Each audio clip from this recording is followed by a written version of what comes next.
Hello and welcome back. Today we're going to be talking about how we're going to take the notes that you've been taking about your chosen topic and turning it into an information sheet. So you've been writing down a bunch of facts that you've been learning, and now what you're going to do is you're going to be creating what's called an information sheet.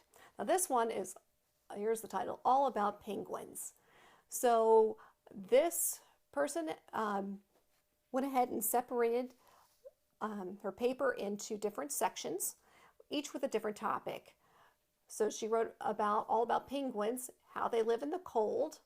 So in your information sheet, you're going to draw a picture and then write a caption or write information about that picture. Give us more information about it. So she wrote how they live in the cold as her topic, and then she wrote they can huddle when it is cold. She drew a picture of the penguins huddling together.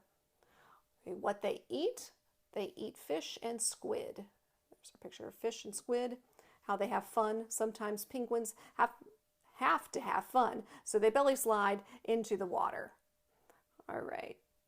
And then how they hatch an egg. They hatch an egg and they put it on their feet so it does not get cold. Okay, there's the penguin with an egg on his foot. So now it is your turn to turn your ideas and what you've learned into an information sheet. Don't forget, make your pictures nice and big, and make sure that you're writing your captions so that they will explain all of your illustrations. Happy reading and happy writing.